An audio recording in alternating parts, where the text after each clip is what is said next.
उत्तर प्रदेश के उप मुख्यमंत्री केशव प्रसाद मौर्य आज कान्हा की नगरी वृंदावन आए। तय समय से करीब 1.5 घंटा लेट उनका हेलीकॉप्टर पानीगांव मार्ग स्थित पवन हंस हेलीपैड पर उतरा, जहां से उनका काफिला पर्यटक सुविधा केंद्र पर पहुंचा। मंच पर पहुंचे डिप्टी सीएम केशव प्रसाद मौर्य और ऊर्जा मंत्री श्रीकांत शर्मा का भाजपा जिला अध्यक्ष मधु शर्मा, महापौर मुकेश आरबंदू के अलावा अन्य भाजपा नेताओं द्वारा पुष्पगुच्छ भेंट कर और माल्यार्पण कर जोशीला स्वागत किया गया।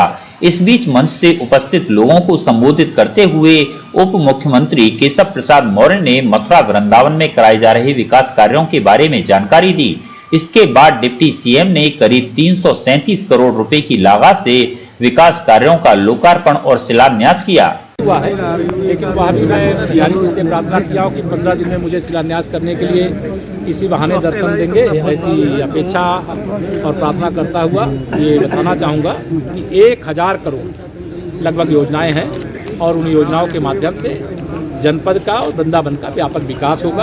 अब चाहे मथुरा की तरफ से वृंदावन आए और चाहे दिल्ली की तरफ से यमुना एक्सप्रेसवे से होकर के वृंदावन आए और चाहे राजस्थान की तरफ से आए, जहाँ से भी जो आना चाहेगा उसको बहुत अच्छे सुंदर रास्ते मिलेंगे। क्योंकि जब बिहारी जी की नगरी में कोई आना चाहता है तो ऐसी अपेक्षा करता है कि उसको हर प्रकार से आवागमन की अच्छी सुविधा हो और हमारी सरकार का प्रयास है उसकी व्यवस्था करें। किसान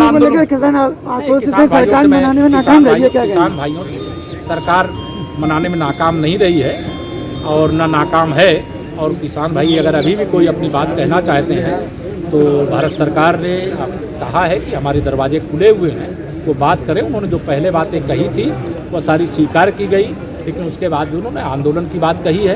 तो उनसे मैं अपील करता हूँ कि किसी के चक्कर में ना पड़ें। वह न तो किसानों के हित ऐसी हैं, न गरीबों के हित ऐसी हैं, न मजदूरों के हित ऐसी हैं। वो उनका शोषण किए हैं और वह उनके दुखी होने से सुखी होते हैं और उनके सुखी होने से वो दुखी होते हैं। और माननीय नरेंद्र मोदी जी किसानों को, गरीबों को, मजदूरों को, जो गरीब है उसको सुखी देख करके उनको सुख मिलता है। अब जब वो दुखी होते तो उनको दुख लगता है, इसलिए उनके दुख दूर करने का प्रयास कर रहे हैं। इसलिए कांग्रेस और उनके समर्थित जो भी राजनीतिक दल है उनको यह बर्दाश्त नहीं। लेकिन मेरे किसान भाइयों, मैं भी किसान का बेटा हूं, इसलिए आपके लिए कहना चाहता हूं, किसी के बरगलाने में मत आइए। राजनीतिक विरोध के कारण पूरे देश में भाजपा और मोदी बनाम हाल हो गया है। अब किसानों के कंधे पर बंदूक रख करके चलाने की कोशिश की जा रही है। आंदोलन में ऐसे अराजक लोग घुसने का काम कर रहे हैं जिनकी अराजकता का इतिहास देश को पता है, प्रदेश को पता है। जब प्रदेश केंद्र की सरकार किसान संगठनों के नेताओं के साथ कई दौर की वार्ता करके जो उन्होंने सुझाव दिए, उन सारे सुझावों को मानने का एक प्रस्ताव लिखित में भेज दिया और उसके बाद फिर कार्यक्रम में एक प्रेस करके कहा जा रहा है हमारे माननीय कृषि मंत्री जी, हमारे माननीय रेल मंत्री जी के माध्यम से कि किसान भाइयों को अभी भी कोई आपत्ति है तो सरकार से कहें, सरकार उस बात को मानेगी, विचार करेगी। लेकिन इतने सारे प्रस्ताव जो सुझाव दिए गए उसके बाद अगर ये कहना कि हम फिर भी आंदोलन करेंगे, तो मैं यह कहना चाहता हूं कि मेरे किसान भाइयों, यह देश बहुत बड़ा है। जब कोई केंद्र सरकार कानून बनाती है तो कोई एक राज्य और 2 राज्यों को ध्यान में रख करके नहीं बनाती है, संपूर्ण देश के किसानों को ध्यान में रख करके बनाती है। और कांग्रेस का इतिहास मैं याद दिलाना चाह रहा हूं। कांग्रेस के एक प्रधानमंत्री थे, वो कहते थे जब हम 1 रुपए दिल्ली से भेजते हैं तो 15 पैसे जिसके पास पहुंचना वहां पहुंच पाता है। माननीय नरेंद्र मोदी जी के नेतृत्व वाली सरकार के माध्यम से इस देश के किसानों के लिए अनेक योजनाएं चली। अब किसी किसान को यूरिया के लिए, खाद के लिए लाठी नहीं खानी पड़ती। किसी किसान की फसल बर्बाद हो जाए तो उसको मुआवजे के लिए चक्कर नहीं काटने पड़ते।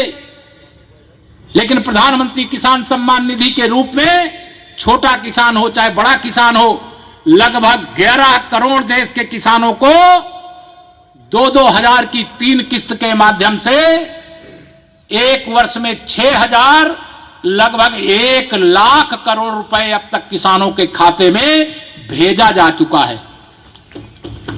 अगर यह सरकार कांग्रेस की होती तो 1 लाख करोड़ का 1 लाख करोड़ क्या किसानों के खाते में जाता क्या?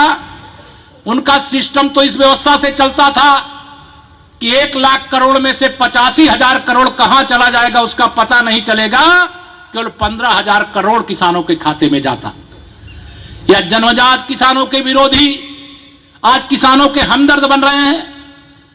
एक किसान का बेटा होने के नाते मैं पहले भी कह चुका हूं, ये जो राहुल गांधी जी हों, अखिलेश यादव जी हों, या देश के दूसरे भाजपा या मोदी विरोधी जो राजनीति करने का एक ठेका लेकर के घूम रहे हैं कि हम मोदी जी को उखाड़ करके फेंकेंगे, तो मैं उनको कहना चाहता हूं, पहले खेती क्या होती है, किसानी क्या होती है, खेत में और किसानी काम क्या करना पड़ता, फल क्या है, सब्जी क्या है, अन्न क्या है, कौन सा अन्न का प्रकार क्या है, उसका पता कर लो।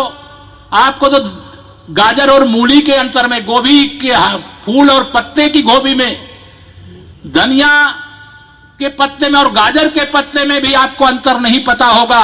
आप किसानों के हितैषी बनते हो। अगर आप किसानों के हितैषी होते तो लगभग 60 साल कांग्रेस की सरकार थी। और मैं आप सबके माध्यम से कहना चाहता हूं, लोग कहिएगा, क्या 60 साल में कभी किसी किसान के खाते में, आज माननीय प्रधानमंत्री जी तो साल में 6,000 दे रहे हैं, इन कांग्रेसियों ने क्या 60 साल में 600 रुपया भी किसानों के खाते में कभी देने का काम किया है क्या? ये किसानों के बैरी हैं, ये गरीबों की खुशी बर्दाश्त नहीं कर सकते, ये किसानों की बढ़ती हुई आमदनी से प्रसन्न नहीं हो सकते, बेघर को घर मिल जाए इससे ये आनंदित नहीं हो सकते, जो अंधेरे में रह रहे थे उनके घर में उजाला पहुंच जाए या इनको बर्दाश्त नहीं है, जो लकड़ी के चूल्हे जला करके भोजन बनाते थे उनके घर में निःशुल्क गैस का कनेक्शन पहुंचे या इनको स्वीकार नहीं है, गरीब आदमी बीमारी से मर जाए